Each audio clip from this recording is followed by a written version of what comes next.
Hey everybody, Johntheother here, obviously. And as you may or may not be aware, I have been doing quite a lot of work with the Lighthouse Project, co-founded with Diana Davison. And we've started this project primarily to help people falsely accused of various crimes and offenses in the college Star Chamber tribunals, as well as in the criminal courts and in the court of public opinion and social media.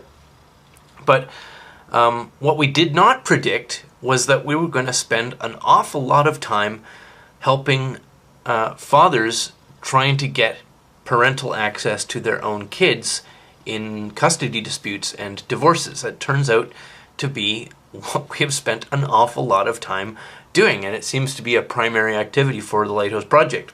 So, as a byproduct of that, I have come up with things to do and things to not do if you are a father trying to fight for custody of your children or trying to gain increased parenting time with your children. Let's begin. Number 1, remember who the court is supposed to care about. The court is supposed to care about your children. That means not you and not your rights to be a father. And in spite of the apparent culture of female favoritism, the court is also not supposed to care about the rights of your ex-wife, at least in regards to who has parental access to your kids.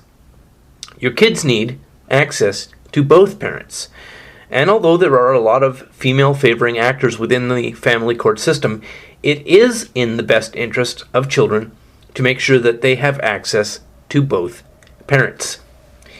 Now, that means that if you're a father who has endured a prolonged separation from your children, it will not work for you to assert your rights to them, because it's not your rights that the court cares about, it's your kids' rights. What the court is properly interested in is seeing that your kids get access to both parents, not just to you.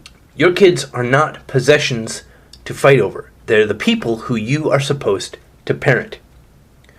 Point number 2.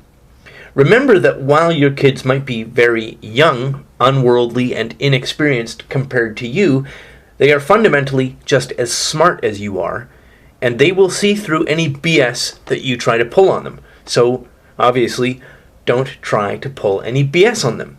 If you do, it will color and poison your relationship with them forever.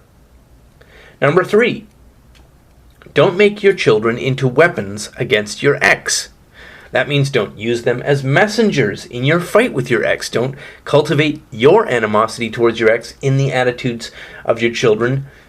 Don't even let them know of the dirty tactics that your ex is using on you. And for God's sake, do not imagine for even a second that if you use your kids as weapons, you won't do them irreparable harm just because you think you're clever or more subtle, or that you're doing it to a lesser degree than your ex is. Just don't do it. Point number 4. If you are fighting for increased parenting time or increased custody, be prepared to get increased custody. That means don't just be caught flat-footed with no ability to parent your kids because you have work commitments when the judge suddenly says to you, surprise, they're moving from their mom's house and staying at your house starting today. Call your mom and have her ready to come watch your kids. Call your adult brother or your adult sister and have them ready to come watch your kids. Make sure your kids have a room of their own in your house. Make sure you have the ability to pick them up from school and drive them to swimming or ballet or whatever other things that they were already doing on a regular routine when you suddenly won your increased parenting time with them. Number 5, do what the judge tells you. And do what the court-ordered psychologist tells you. If you have to have an assessment by a psychologist, go get an assessment. In Canadian family law, this is sometimes called a 211 report, and it costs anywhere from 10 grand up to 15 grand. There will be a bunch of things wrong with you in that report. Address these as problems to be fixed, not as arguments to be argued. You might be told you need to take an anger management course. Well, if you're told that, do it. You might be told you need to take a parenting course, and if the 211 report says that you need that, then do it.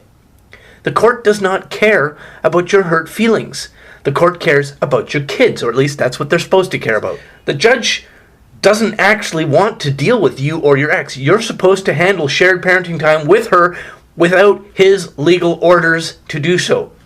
And that means that in going into the family court, you're entering an arena where your presence is seen from the get-go by the judge as a problem that you helped to cause. Point number 6. She is going to push your buttons, and she knows where they are and how to push them. She knows what to say and what to do that will drive you into a state of emotionally reactive foolishness. Every single email, every single text message and voicemail that you send is going to be read by a judge who has probably already been told that you are a dangerous, axe-murdering, child-molesting, Nazi, satanic Republican member of the cult of Cthulhu. So everything you do and say should be written for the eyes of the judge, not written for your ex to drive her into an emotional state, no matter how satisfying that might be to you. Point number 7, and this is the final point. Remember that while you are in this fight for access to your kids, if you can win, the woman you are fighting with is your kid's mother. And when this is over and you've won, she's still going to be their mother. So even if it seems like she's playing for all the marbles in a zero-sum game, you have to remember to fight for an outcome in which you can both win, not an outcome in which you win and she loses. Because remember, what you're fighting for is your kids, not for yourself. So that's the video, and if you want to help a father gain access to his children or help children not be alienated from either parent, you can support the Lighthouse Project by going to our Patreon or to our PayPal and make a donation. And as always, thanks very much for watching, and have a lovely day.